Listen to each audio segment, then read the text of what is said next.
Very warm welcome to all of you on a very profound platform that is JK Civil Services. So my dear aspirants and students, this is your teacher advocate Samila Dek. So जैसे कि हमने अपना जो topic है social change का, आज हम उसकी एमसीक्यूज प्रैक्टिस करेंगे और सोशल चेंज के हमने जो भी लेक्चर्स जो भी ये टॉपिक है हमने बहुत डिटेल में इसको पढ़ा हुआ है। तो कोई भी बच्चा अगर जो नया है, ठीक है, तो वो क्या कर सकता है, वो डिस्क्रिप्शन में हमने लिंक दिया हुआ है, वहां से जो है वो कोर्स को ले सकता है। ठीक है, तो अब स्टार्ट करते हैं हम आज की जो एमसीक्यूज है जो मैंने आपके लिए लाई हुई है। तो नियर अबाउट ये 40 एमसीक्यूज है, इसको हम अच्छे से पढ़ेंगे, डिटेल में पढ़ेंगे।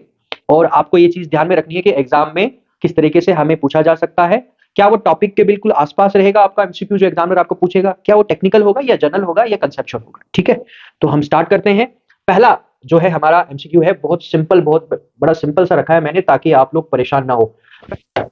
Industries which are under the direct control of government, कौन सी इंडस्ट्रीज है जो गवर्नमेंट के डायरेक्ट कंट्रोल में आती है। वो चीज तो सिंपल है, बहुत आसान है, मगर कभी कभी ऐसा भी होता है कि एक सिंपल क्वेश्चन हमें एग्जामिनर अगर पूछता है तो हम जल्दी में उसको करते हैं। इसीलिए मेरी आप लोगों को, सभी बच्चों को एक चीज जो है मैं आपको रिकमेंड करना चाहूंगा कि हमेशा हर एक एमसीक्यू को एटलीस्ट 3 बार गो थ्रू करना, 3 बार उसको पढ़ना अच्छे से कि वो पूछ क्या रहा है। आपको कभी कभी ऐसा लगता है कि जल्दबाजी में आपने देख लिया, जल्दबाजी में पढ़ लिया, तो बाद में एग्जाम जब खत्म होता है घर आते फिर बोलते हो मैंने तो सिली मिस्टेक्स कर दी। वो ध्यान रखना। यहाँ कहता था industries which are under the direct control of the government are called, क्या कहते हैं हम उसको। यहाँ पे अब हमने पढ़ना है कि सी इसका आंसर है, मगर सी इसका आंसर कैसे है। पब्लिक इंडस्ट्री, याद रखना यहाँ पे पब्लिक इंडस्ट्री। पब्लिक इंडस्ट्री को ये नहीं सोचना कि वो प्राइवेट है, जब जहां पे भी पब्लिक इंडस्ट्री का नाम आएगा इट मींस वो क्या है, वो गवर्नमेंट के डायरेक्ट कंट्रोल में है। सिंपल सी बात है, ठीक है, ओके। उसके बाद नेक्स्ट पे आते हैं हम। नेक्स्ट में क्या है, नेक्स्ट में ये कहता है which of the following is a symptom of industrialisation. Industrialisation का सिम्टम क्या है, ठीक है, कि आप कैसे आइडेंटिफाई करेंगे इंडस्ट्रियलाइजेशन को, इंडस्ट्रियलाइजेशन को कैसे पहचान पाएंगे आप। तो इसने क्या दिया है, इसने ऑप्शन दिए हैं। ऑप्शन पहला क्या है, increase in the utility of labour and services. ठीक है, यूटिलिटी का मतलब क्या है, यूटिलिटी का मतलब आ गया यूज करना। ठीक है, कि आप जो लेबर को यूज कर रहे हो और सर्विसेज को यूज कर रहे हो, क्या वो इंडस्ट्रियलाइजेशन में आती है। हाँ आती है, तो पहले वाला भी ठीक है। ठीक है, उसके बाद डिवीजन ऑफ लेबर है, नेक्स्ट वाला इसका ऑप्शन है। डिवीजन ऑफ लेबर में मैंने आपको बताया था कि स्पेशलाइजेशन के बेस पे, स्पेशलाइजेशन के बेस पे काम को क्या किया जाता है, काम को जो है डिवाइड किया जाता है। जिसको जो स्पेशलाइजेशन होगा जो वही वही वो काम कर सकता है। बार्बर का काम बार्बर करेगा, कॉबलर का काम कॉबलर करेगा, ठीक है, ब्लैक स्मिथ का काम ब्लैक स्मिथ करेगा, उसी को हम डिवीजन ऑफ लेबर कहते हैं। ठीक है, तो ये भी है बिल्कुल, इंडस्ट्रीज में तो ऐसा ही होता है। इंडस्ट्री में मशीन ऑपरेट करने वाला वही होता है जिसको वो काम आता होगा, सिंपल है। तो ये भी फीचर है, ये वाला डिवीजन ऑफ लेबर भी है। उसके बाद आया इसी से रिलेटेड है, ये तो सिंपल सा स्पेशलाइजेशन, ये दोनों तो एक ही है, डिवीजन ऑफ लेबर स्पेशलाइजेशन दोनों एक है। इसका मतलब है कि इसका आंसर क्या है, इसका आंसर है D, all of the above. ठीक है, तो ये भी आपका क्लियर हो गया यहाँ पे। ठीक है, ओके, अब नेक्स्ट वाले पे आते हैं हम। नेक्स्ट में बहुत अच्छा बताया है और बड़ा थोड़ा सा सोचने पर मजबूर आपको करता है ये क्वेश्चन। ये कहता है which of the following is not a characteristic of industrial society. ध्यान रखना, यहाँ पे ये सोसाइटी इसने जोड़ा है इसके साथ। ठीक है, तो ये कहता है, और दूसरा क्या कह रहा है, नॉट फीचर, फीचर इसकी क्वालिटी नहीं है। तो इसमें हमें क्या करना है, हमें लेना है पहले वाला डेवलपमेंट ऑफ हैंडीक्राफ्ट्स। तो ये तो पूरा खुद में ही ये बता देता है कि ये इसकी फीचर ही नहीं हो सकती है। क्यों, क्योंकि इंडस्ट्रियल सोसाइटी वो सोसाइटी है जहां पे सारा काम कहां हो रहा है, सारा काम फैक्ट्री में हो रहा है।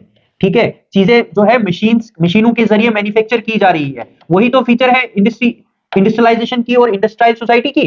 अब जहां पे आप हैंडीक्राफ्ट करते हो, हाथ से चीजों को बनाते हो, वो इसमें नहीं आता है, वो इंडस्ट्रियल सोसाइटी में नहीं आता है। तो पहले वाला हमने बिल्कुल इसको डिलीट ही कर दिया, ये तो आता ही नहीं है, आएगा ही नहीं।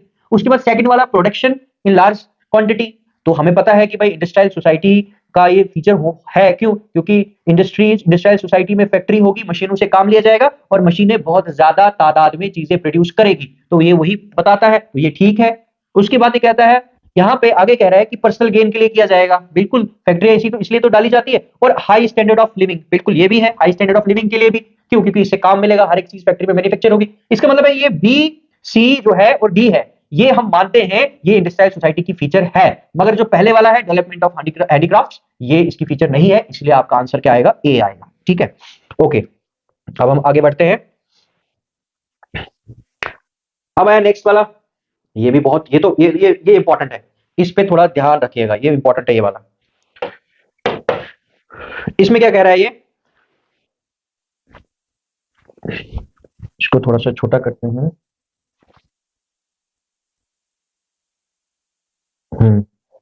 ठीक है।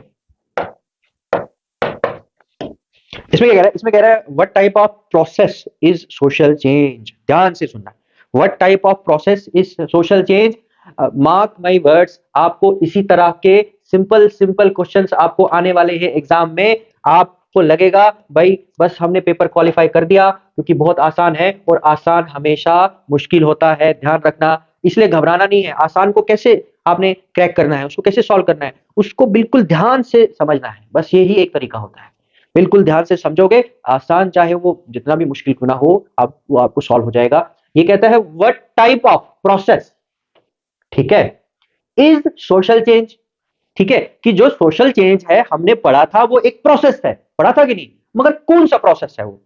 क्या वो डिवीजन करने वाला प्रोसेस है, डिसइंटीग्रेट करने वाला प्रोसेस है? ये भी क्या करता है, ये भी तोड़ता है। डिसइंटीग्रेट करना मीन्स इंटीग्रेट नहीं होना, इकट्ठा नहीं होना, अलग होना, टूटना। डिवीजन भी वही होता है। क्या ये कंपलसरी है या ऑल ऑफ द अबव? तो ये तो हम मानते नहीं है, क्यों? क्योंकि सोशल चेंज तो डिवीजन कभी लाता नहीं है, डिसइंटीग्रेशन भी नहीं लाता है। तो सोशल चेंज कौन सा प्रोसेस है? वो प्रोसेस है, कौन सा प्रोसेस है? कंपलसरी प्रोसेस है। ठीक है, कंपलसरी प्रोसेस क्या मतलब क्या है, कि सोशल चेंज होगा ही होगा। देखो, कभी कभी इसकी जगह एक और चीज डाल सकते हैं कि social change what type of process is social change. या ये भी पूछा जा सकता है आपको यस या नो में, क्या सोशल चेंज इनएविटेबल है? इनएविटेबल मींस होगा ही होगा। तो आप याद रखना, ये भी आपको पूछा जा सकता है सोशल चेंज के ऊपर, क्या सोशल चेंज इनएविटेबल है? इनएविटेबल मींस होगा ही होगा। हाँ, सोशल चेंज ऐसा प्रोसेस है जो होगा ही होगा। क्यों? क्योंकि कोई भी सोसाइटी कभी ठहरी नहीं रहती, ये मैंने आपको बोला था। और सोशल चेंज क्या है? सोशल चेंज मैंने बार बार आपको बोल रहा हूं, वो एक एक फ्लक्स है। फ्लक्स मींस एक बहाव है पानी का जो चलता रहता है। इसका मतलब है वो क्या है? एक कंपलसरी प्रोसेस है जो होता ही रहेगा। ठीक है, इसका आंसर आपका आ गया। उसके बाद हम नेक्स्ट पे आते हैं।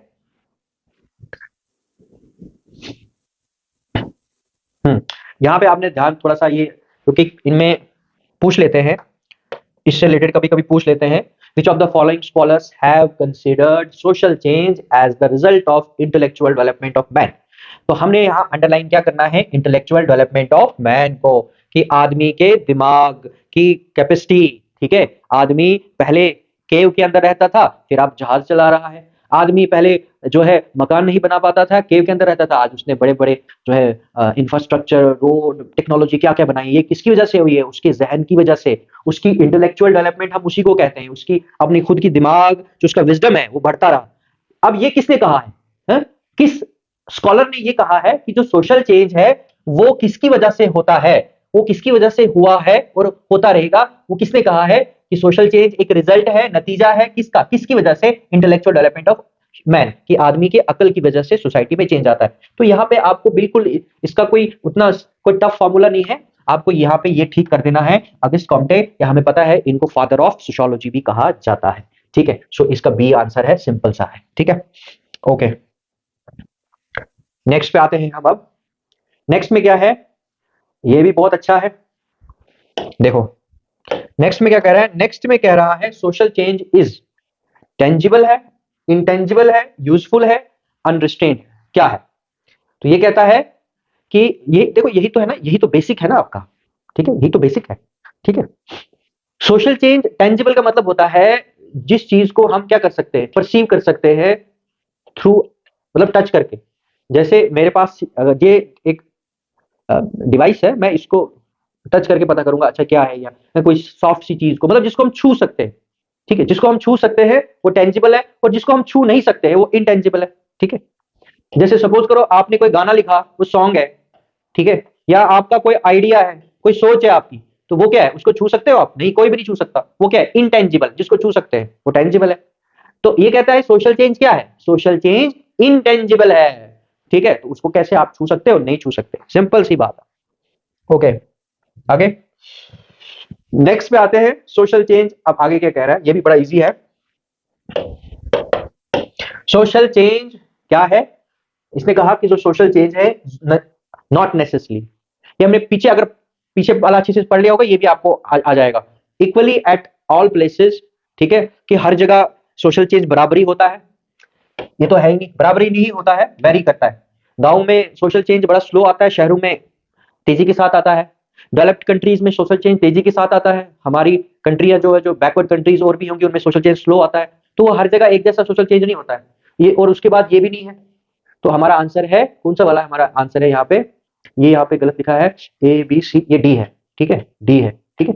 और यहाँ आंसर में लिखा है डी, तो डी हमारा कौन सा है? ये वाला, नेसेसरी, बिल्कुल जो हमने पहले पढ़ा। तो वही मैंने कहा आपको, इनएविटेबल लिखाया था ना मैंने, इनएविटेबल, नेसेसरी का मतलब ही होता है कि होगा ही होगा, नेसेसरी मतलब होगा ही होगा, वही आया जिसको आप नकार नहीं सकते, सिंपल सी बात है, ठीक है। इनएविटेबल मींस नकार नहीं सकते, होगा ही होगा, वही आ गया, जरूरी है, नेसेसरी भी है और होगा ही होगा, ठीक है।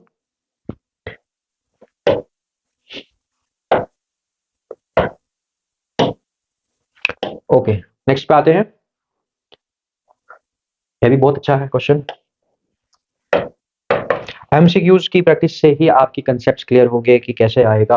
Which of the following condition is not a result of industrialisation? फिर से आया वही क्वेश्चन, नॉट, ठीक है। तो यहाँ पे ये क्या कहता है, यहाँ पे आपने देखना है कि कौन सा नहीं है, ठीक है। तो अब पहला पढ़ने हैं हम, डिसोल्यूशन ऑफ जॉइंट फैमिली, बिल्कुल ये हम मानते हैं ये इंडस्ट्रियलाइजेशन का है, क्योंकि इंडस्ट्रियलाइजेशन की वजह से न्यूक्लियर फैमिली बनी है, ठीक है। Nuclear family you can say is feature और द रिजल्ट ऑफ इंडस्ट्रियलाइजेशन, ठीक है, ध्यान में रखना। तो ज्वाइंट वाला है, तो ये तो हम जो है हम मान ही नहीं सकते हैं यहाँ पे। तो ये क्या है? डिसोल्यूशन ऑफ जॉइंट फैमिली, ठीक है। Reduction in the influence of caste, ठीक है, और एस्टेब्लिशमेंट ऑफ विलेज पंचायत, और उसके बाद लास्ट में क्या? Establishment of formal control. तो यहाँ पे आंसर क्या है? यहाँ पे आंसर जो है वो सी है, एस्टेब्लिशमेंट ऑफ विलेज पंचायत। तो ये तो है ही नहीं ना, ये तो रूरल एरिया का आ गया ना, तो ये वाला आपका आंसर है, आपने सी को टिक करना है, ठीक है। तो क्योंकि इसका आंसर ये भी रहेगा।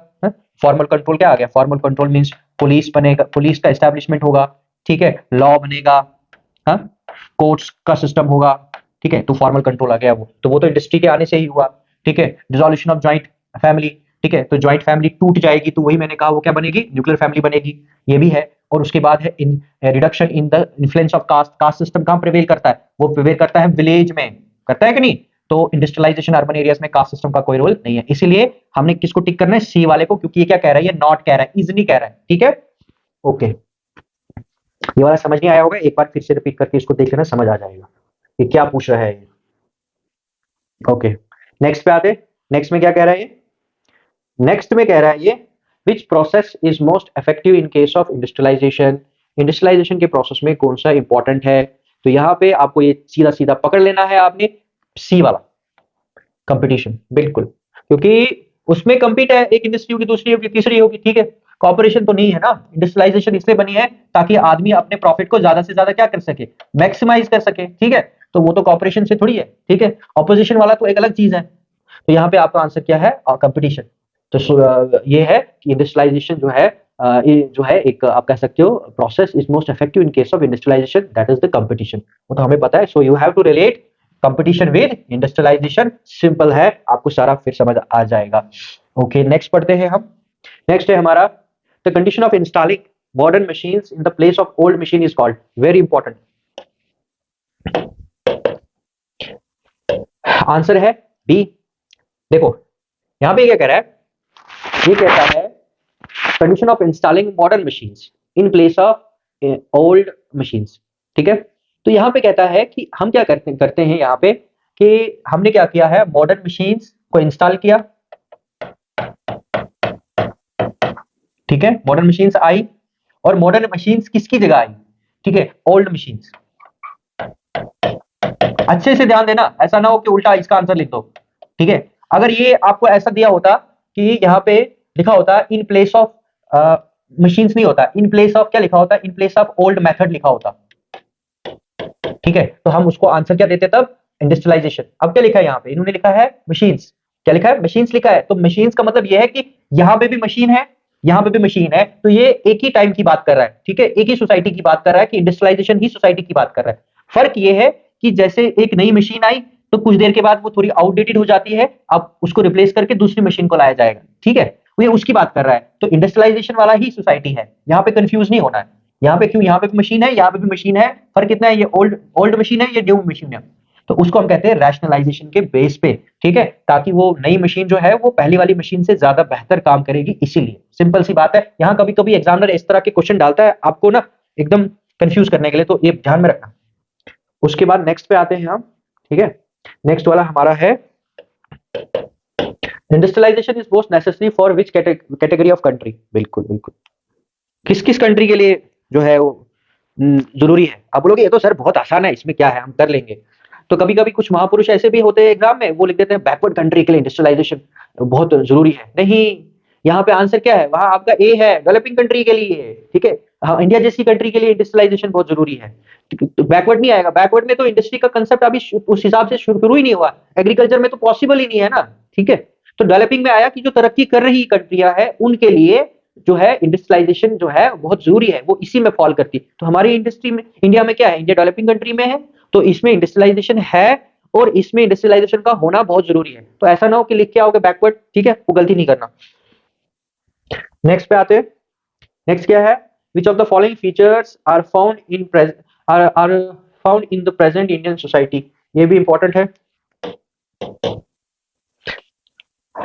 इसमें क्या है, देखो ये कहता है हमारे इंडियन सोसाइटी जो है, हमारी जो इंडिया की सोसाइटी है, फीचर्स कौन से फोन किए जाते हैं। अपोजिंग द ट्रेडिशन, गलत है। हमारे इंडिया में जो ट्रेडिशन है और कस्टम्स है वो तो पार्ट एंड पार्सल है हमारी सोसाइटी का, ठीक है। तो इसलिए ये पहले वाला बाहर आप कर दोगे। उसके बाद है आपका conflict of tradition and modernity, नहीं बिल्कुल नहीं, ठीक है। इवन कि हमारा इंडिया का सोसाइटी ऐसा है, हमने तो क्या किया है, हमने ट्रेडिशंस ट्रेडिशंस को जो है with the passage of time क्या किया है, टेक्नोलॉजी के साथ और मॉडर्निटी के साथ एसिमिलेशन किया है। एसिमिलेशन मींस उसको मिक्सअप किया है, ठीक है, कि बहुत सारी ट्रेडिशंस को हमने मिक्सअप किया है, बहुत सारे कल्चर को मिलकर एक नया कल्चर बनाने की कोशिश की है। और अगर मॉडर्निटी आती है तो मॉडर्निटी और ट्रेडिशन को हम साथ लेके चल रहे हैं। तो इसलिए जो है ये वाला भी जो है हम कह सकते हैं यहाँ पे ये वाला भी फीचर नहीं है, ठीक है। ए और उसके बाद आपका बी वाला आंसर है इसका, तो बी वाला लास्ट में कराऊंगा। उसके बाद ये आया एब्सेंस ऑफ मॉडर्निटी, ये तो हो ही नहीं सकता। अभी तो वही कह रहा हूं मैं कि हमारी सोसाइटी ऐसी है कि हमने वहां मॉडर्निटी को भी लेके चले हैं, ट्रेडिशन जो पुराने उनको भी लेके चले हैं, और ट्रेडिशंस में मिक्सअप भी हमने किया हुआ है, ना उनको अपोज किया है ना कन्फ्लिक्ट है। अब इसका मतलब है कि सही आंसर क्या हमारे पास रहता है, आपका ये वाला continuity of tradition and modernity. देखो कितने अच्छे से बताया मैंने आपको, बिल्कुल सिंपल है, आपको ऐसे ही समझ आए, एमसीक्यूज में फंसना नहीं है, बड़े अच्छे से आपने लिखना है। तो हमने वही मैंने आपको बताया, बात वही आई कि ट्रेडिशन और मॉडर्निटी को दोनों को साथ लेके चले हम, ठीक है। ओके, अब आगे आते हैं हम। Which of the following feature is related to modernisation. तो मॉडर्नाइजेशन वाला मैंने पढ़ाया हुआ है, सारा पढ़ाया हुआ है ये, इसमें कोई घबराने वाली बात नहीं है। इसमें क्या है, आपको देखना है कि फीचर कह रहा है, ठीक है। तो ये कह रहा है यहाँ पे, इसने आंसर जो लिखा है इसका, वो क्या लिखा है, आंसर है इसका डी, ठीक है। यहाँ पे लिख लेना आप, ठीक है। ये मैंने ठीक करवाई है, बीच में टेक्निकल फॉल्ट हो जाता है, वो देख लेना आप। ये तो एक कॉमन सेंस है, ए बी सी डी होगा, ये तो नहीं होगा, तो डी आपका आंसर है। अब कहता है सेक्युलरिज्म हमारे मॉडर्नाइजेशन का है, बिल्कुल। सेक्युलरिज्म आप बोलोगे सर सेक्युलरिज्म क्या है, सेक्युलरिज्म का मीनिंग सिंपल सा आता है यहाँ पे। मॉडर्नाइजेशन तो मैंने पढ़ाया हुआ है आप लोगों को, मॉडर्नाइजेशन का मतलब है जहाँ पे हम बदलते वक्त के साथ जो है अपने आदतें, अपने तरीके, अपने कल्चर, अपने ट्रेडिशंस, हर एक चीज को क्या करते हैं, थोड़ा उसको एक नया रूप दे देते हैं, ठीक है। खेती बाड़ी हम पहले काऊ डंग का इस्तेमाल करते थे, बैलों का इस्तेमाल करते थे, अब उसी तरीके को हमने चेंज किया और एग्रीकल्चर में मॉडर्निटी लाई। हमने अब क्या किया, हमने मशीनों का इस्तेमाल किया और खेती बाड़ी की, ठीक है। तो पहले हमारा बोलचाल कुछ थी, आज हमारी बोलचाल कुछ और है। पहले हमारे स्कूल में कंसेप्ट ऑफ पाठशाला था, मदरसा था, आज क्या है, आज थोड़ा सा एजुकेशन सिस्टम थोड़ा चेंज हो गया, तो बस वही आया आपका मॉडर्निटी वाला, ठीक है। पहले हमारे पास डिफेंस से रिलेटेड जो थी, जो भी डिफेंस की हमारे पास थी, वेपन्स थे, आज हमने थोड़े वो मॉडर्नाइज किए हैं, सिंपल है। तो अभी कहता है कि सेक्युलरिज्म है, सेक्युलरिज्म का मतलब क्या है, सेक्युलरिज्म का मतलब है जैसे सपोज करो आदमी गॉड की इबादत कर रहा है या नहीं, आदमी का रिलेशन गॉड के साथ कैसा है, वहां कोई आपको इंटरफेयर नहीं होगा। मगर आदमी का रिलेशन आदमी के साथ कैसा है, वहां पे हमारी स्टेट इंटरफेयर करती है। मतलब मैं सोसाइटी में कोई गलत काम तो नहीं कर रहा हूँ है, या लोगों को परेशानी तो नहीं मेरे से हो रही है, तो वहां पे हमारी कंट्री, हमारा लॉ इंटरफेयर करता है। मगर मैं किसकी इबादत करता हूँ, किसकी इबादत नहीं करता, किसकी वर्शिप करता हूँ, गवर्नमेंट को, स्टेट को उसके साथ कोई लेना देना नहीं है, उसी को कहते हैं सेक्युलरिज्म, ठीक है। अब ये बड़ा डीप है, आपने इसमें नहीं जाना। तो ये तो हमारी इंडिया की फीचर है ना, ये तो हमारा सिंपल सा है, ये तो हमारे कॉन्स्टिट्यूशन की एक बहुत बड़ी फीचर है, सेकुलर स्टेट है इंडिया। तो ये तो हमारी जो है मॉडर्नाइजेशन की आप कह सकते हो, हमारी इंडिया की अगर हम एग्जांपल लेके चले तो मॉडर्नाइजेशन की तो ये फीचर है, ठीक है। रैशनैलिटी, बिल्कुल रैशनल बेसिस पे, ठीक है, ये तो रैशनल बेसिस पे, रैशनल मीन्स जो जिसमें लॉजिक है, ठीक है। और increase in urbanism, urbanism urbanisation, तो इसका मतलब ये तीन के तीन ठीक है, ठीक है। चलो अब आते हैं हम नेक्स्ट पे।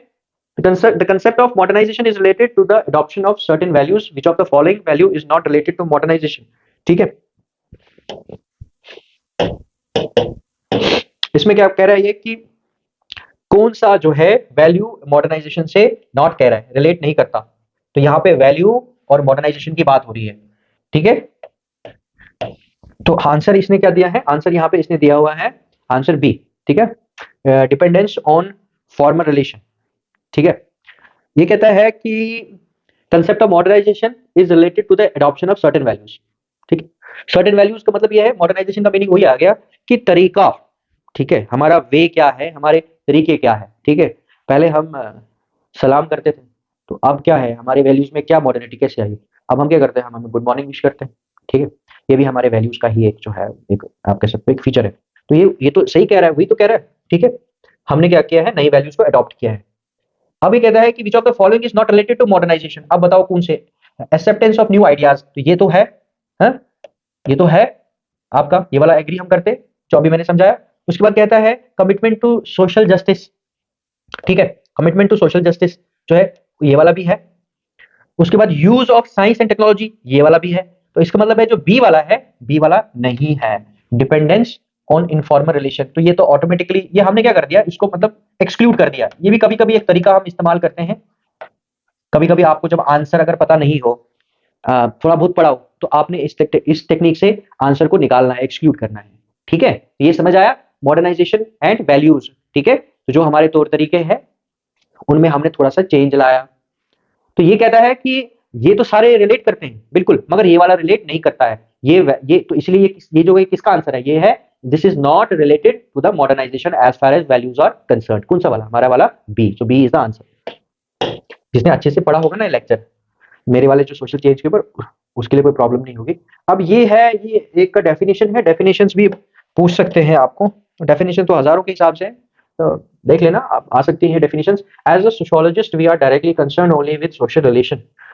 तो अब एक प्रॉब्लम होता है बच्चों को, डेफिनेशन जो है वो याद नहीं रहती है, उसके लिए अलग अलग तरीके हैं, आप देख लीजिएगा। यह कहता है कि ये किसने बताया है, इसमें आंसर जो है यहाँ पे है आपका मैक्लेवर और पेज का। इसमें क्या कहता है कि ओनली विद सोशल रिलेशन की बात की है। From that point of view only the changes that take place in social relation we call social change, ठीक है। सोशल रिलेशन में जो चेंज आया वही सोशल चेंज है, ये किसने बोला है, तो ये इन दोनों ने बोला है, सिंपल सी बात है, ठीक है। ये याद कर लेना, ठीक है। ये आपको ऐसे भी याद रह सकता है कि मैक्लेवर और पेज का रिलेशन था आपस में, ठीक है, सिंपल सी बात है। तो आपको फिर जब वो याद आएगा कि इन दोनों का रिलेशन था, तो उससे आपको सोशल रिलेशन का याद आएगा। तो उन्होंने कहा था कि सोशल चेंज का मतलब ही वही है कि जहां ये सोशल रिलेशंस में चेंज आना। अब कभी कभी आपको क्या पता वो इनका भी दे दें, या इसी तरह एक दो और फिलोसफर्स का, स्कॉलर्स का मिलकर दे दे, तो आपने फिर याद कर लेना, आप सिंपल सा एम पी शॉर्ट में है, ठीक है, पेज और एम पी, ठीक है। तो ये तो एक ही है, ये तो स्टेट है हमारी, तो उससे कोई भी आप एक ट्रिकी वे लगा सकते हैं, उसमें कोई इश्यू नहीं हो, खुद का होता है।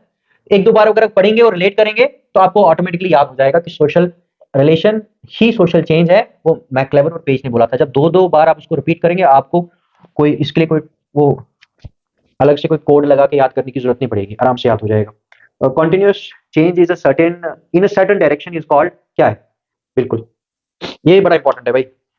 ये मुझे लगता है कि फार चांसेस है कि इस तरह का आपको पूछा जा सकता है, इसको तोड़ मोड़ के भी डाल सकते हैं, उल्टा करके भी, कैसे भी, मगर यही है कंसेप्ट, यही है, इससे रिलेटेड पूछा जा सकता है। कहता है कि continuous change in a certain direction, कि यहां से कोई चीज, अगर सपोज करो मैं कोई मशीन बना रहा हूं और उसी मशीन को ही बना रहा हूं मैं, और मुझे टाइम लग गया 5 ईयर्स लग गए, 5 साल लगे उस मशीन को बनाने में, ठीक है। तो वही ये कह रहा है कि इन अ सर्टेन डायरेक्शन वही आया, बाद में मैंने लास्ट में एक अच्छी सी मशीन जो है बना के तैयार कर दी, ठीक है। तो ये क्या कहता है यहाँ पे, ये कहता है कि क्या है वो डेवलपमेंट होती है, नहीं, डेवलपमेंट अलग है। वो प्रोग्रेस होती है, वो भी नहीं। वो क्या होती है, वो एवोल्यूशन होती है। वो क्या होती है, एवोल्यूशन होती है। इसकी सबसे अच्छी एग्जांपल क्या है, इसकी सबसे अच्छी एग्जांपल है एवोल्यूशन की, कि आप अगर देखेंगे कि इंसान जो था, मैन था, तो मैन जैसे कहा जाता है कि वो पहले क्या थे, वो बंदर थे, ठीक है। तो फिर होते होते उसमें क्या आया, उसमें अलग अलग स्टेजेस चेंज आया, ठीक है। और उसके बाद जाके जो है इंसान जो है वो बना homo sapiens. Homo sapiens scientific name of human being, ठीक है। तो यही कहता है कि ये क्या है, कि पहले 4 टांगों पे चलता था, फिर होते होते जो है जैसे आज हम हैं, तो ये क्या है, ये क्या है, ये एवोल्यूशन है, ठीक है। तो एक ही आपने बस ये ध्यान में रखना है, ये बिल्कुल दिमाग में डाल दो, ये वाला सर्टेन डायरेक्शन में जो एक कॉन्टिन्यूस चेंज है, ठीक है, वो एवोल्यूशन होता है, डेवलपमेंट नहीं होता है, याद रखो, ठीक है। अब नेक्स्ट पे आते हैं। नेक्स्ट क्या है, इंडस्ट्रियलाइजेशन से रिलेटेड है।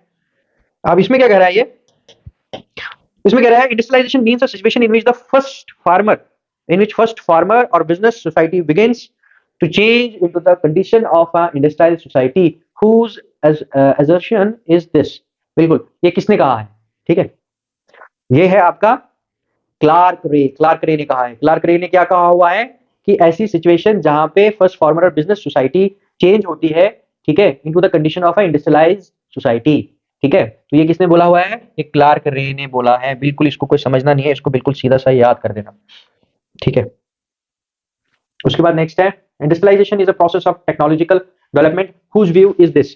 टेक्नोलॉजिकल डेवलपमेंट इसे ले लेना, ठीक है। तो फेयर चाइल्ड ने कहा हुआ है टेक्नोलॉजिकल डेवलपमेंट, दिमाग में रख देना, ये वाला टेक्नोलॉजिकल डेवलपमेंट दिमाग में रख देना बस। उसी से देखो डेफिनेशंस में ऐसा ही होता है, डेफिनेशंस में कुछ वर्ड्स को आपको बिल्कुल एकदम दिमाग में एकदम सेट कर लेना है, बाकी ऑलमोस्ट आपको सबकी डेफिनेशन सेम लगेगी, मगर जब कुछ वर्ड्स को दिमाग में रखोगे ना, आप आइडेंटिफाई कर लोगे ये पर्टिकुलर स्कॉलर ने या फिलोसफर ने बोली है। तो यहाँ पे टेक्नोलॉजिकल डेवलपमेंट जो कहा है इंडस्ट्रियलाइजेशन को, वो किसने कहा है, वो फेयर चाइल्ड ने कहा है, सिंपल है। इन विच बुक, अब ये बुक का भी पूछ लेते हैं कभी कभी, did Moore describe the condition of industrialisation. ये भी आपको उल्टा करके भी पूछा जा सकता है। ये मोरे जो है उसने एक किताब में इंडस्ट्रियलाइजेशन के बारे में कहा है, बताया है, ठीक है। कौन सी जो है वो किताब है, वो है सोशल चेंज की किताब, याद रखना, ठीक है। Class struggle is the main cause of social change, who statement is this. तो क्लास स्ट्रगल हमेशा कार्ल मार्क्स को लेकर ही था, याद रखना। ये जितने भी सोशियोलॉजिस्ट वाले बच्चे हैं उनको पता होगा, कार्ल मार्क्स और क्लास स्ट्रगल आपस में। क्लास स्ट्रगल का मतलब क्या है, क्लास स्ट्रगल का मतलब ये, क्लास स्ट्रगल दिमाग में डाल दो, क्लास स्ट्रगल और कार्ल मार्क्स, क्लास स्ट्रगल और कार्ल मार्क्स, ये बिल्कुल दिमाग में डाल दो आप अच्छे से, कि कार्ल मार्क्स जो थे उन्होंने जो है एक थियरी दी थी जिसको हम क्या कहते हैं, जिसको मार्क्सिज्म कहते हैं। तो उसमें उसने क्लास स्ट्रगल की बात की थी। क्लास स्ट्रगल का मतलब क्या होता है कि सोसाइटी में जब गरीब बेचारा गरीब होता है, बहुत गरीब हो रहा है, ऊपर जाने की कोई उसकी या उसकी कंडीशन डेवलप होने की, सुधरने की कोई सूरत ही नजर नहीं आती, तो वो क्या करता है, वो अपनी हालात को सुधारने के लिए जो है वो क्या करता है, स्ट्रगल करता है, ठीक है। स्ट्रगल करता है ताकि उसकी हालात जो है सुधरे। तो वो तभी हो सकता है जब वो खुद स्ट्रगल करे, खुद अपनी हालात को सुधारने की कोशिश करे। उसी को क्लास स्ट्रगल कहा है किसने, कार्ल मार्क्स ने। बस ये दिमाग में डाल देना, और इतना नहीं है कुछ खास। Social change is the change in human activities, किसने कहा है, ये ह्यूमन एक्टिविटीज है मैरिल और एल्ड्रिट इनका नाम है। आपको जैसे भी इसको प्रोनाउंस करो कोई इशू नहीं है, ठीक है। ये आ गए, इनके नेम भी थोड़ा डिफरेंट है, तो मुझे लगता है जो डिफरेंट है वो रेयर है, वो आसानी से याद रहता है। जो कॉमन होता है वो याद नहीं रहता। जैसे ये कॉमन है, ये याद रहे, आपको याद नहीं रहेगा, ये कॉमन है, ये याद नहीं रहेगा, ये याद रह जाएगा, ठीक है। तो यहाँ पे ध्यान रखना, सोशल चेंज जो है वो ये किसने कहा है, कि ह्यूमन एक्टिविटीज वाला आ गया। यहाँ पे कौन सा है, यहाँ पे की पॉइंट क्या है हमारा, ह्यूमन एक्टिविटीज, इस वाली डेफिनेशन में ह्यूमन एक्टिविटी। तो किसने कहा है कि ह्यूमन एक्टिविटी में चेंज आना, वो किसने कहा है, इन दोनों ने कहा हुआ है, एल्ड्रिड ने और मैरिल ने कहा हुआ है। ये सिंपल है, इसमें भी कोई इतना नहीं है। तो author of book cultural sociology, ठीक है, ये कौन है, ये आपके आ गया गैलिन एंड गैलिन, ठीक है, कल्चरल सोसाइटी, ठीक है। आप इसको कैसे याद करते हो, that is up to you, ठीक है। अब कल्चरल सोशियोलॉजी बुक जो है एक दो बार पढ़ोगे याद हो जाएगा, ठीक है, कि ये इन दोनों ने बोला था, ठीक है, वो याद कर लेना आप। इसमें उतना कोई इश्यू नहीं है, मगर मुझे लगता है ये कल्चरल सोशियोलॉजी वाला आपको क्वेश्चन पूछ सकता है exam. What is the turning of social system in certain direction called, ठीक है। सोशल, देखो कितना जबरदस्त है ये question. What is the turning of social system in a certain direction called, ठीक है। तो एक सर्टेन डायरेक्शन में, ठीक है, जो कोई टर्निंग हो रही है सोशल सिस्टम में, टर्निंग मींस जाया जा रहा है, या मतलब एक सोसाइटी इधर से जा रही है, ये ओल्ड सोसाइटी है, ठीक है। अब क्या हो रहा है कि अब इसने टर्न किया, ठीक है, और एक नई सोसाइटी बनी, ठीक है। तो वही कहता है वो क्या है, वो सोशल डिसइंटीग्रेशन है, सोसाइटी टूट रही है, या सोशल ऑर्गेनाइजेशन है, या सोशल चेंज है, या क्या है। अब बच्चे इसमें कंफ्यूज हो जाएंगे, उनको पता है कि सोशल डिसइंटीग्रेशन तो नहीं है, कि एक कोई ऐसी सोसाइटी जो पहले जैसी थी अब बदल गई है, ठीक है, अब बदल गई है, अब उसने वही आया टर्निंग है, अब टर्निंग पॉइंट है उसका, बदल गई है अब वो। क्या वो सोशल ऑर्गेनाइजेशन है? तो आपको ध्यान में रखना है, सोशल ऑर्गेनाइजेशन तो सोसाइटी में पहले से ही एग्जिस्ट करता है, चाहे सोसाइटी ओल्ड हो या न्यू हो। तो इसका आंसर खुद में क्या है? क्योंकि जब टर्निंग वाला है ना, तो आपने गेस लगा देना है ये टर्निंग की बात किसकी कर रहे हैं, सोशल चेंज की बात कर रहे हैं। ऐसे आपने इसको सॉल्व करना है।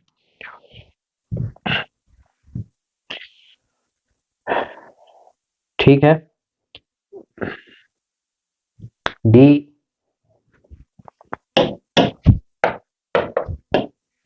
डी है all of the above social progress के लिए। ठीक है, बिल्कुल ये भी जरूरी है, separate of education. Ideal population means, यहाँ पे सिंपल सा बात है, अगर इसकी जगह इन्होंने डाला होता पॉपुलेशन एक्सप्लोजन, ठीक है, तो आपने टिक नहीं करना था, आपने उसको क्रॉस करना था। ठीक है, आइडियल पॉपुलेशन होनी चाहिए या मतलब एक सही तरीके से आबादी बढ़नी चाहिए, ज्यादा नहीं बढ़नी चाहिए। एब्सेंस ऑफ नेचुरल रिसोर्सेज, ठीक है, अब्यूडेंस, सॉरी वेरी सॉरी, अब्यूडेंस मींस ठीक ठाक है, मतलब इसकी जगह एक और वर्ड हो सकता है। ठीक है, एडुकेट नेचुरल रिसोर्सेज हो सकते हैं। तो इसका आंसर है डी, डी बिल्कुल है। सारे के सारे समाज ही तरक्की, प्रोग्रेस अगर रहेगी, प्रोग्रेस का मतलब आया कि सोसाइटी चलती रहेगी, प्रोग्रेस करती रहेगी, उसके लिए ये आंसर आपका डी है, सारे के सारे। ठीक है, तो यहाँ पे सीरीज को यहीं पे खत्म करते हैं, तो नेक्स्ट देखते हैं, नेक्स्ट सीरीज में मिलते हैं। तो सब तब तक के लिए see you soon, bless you all and bye bye.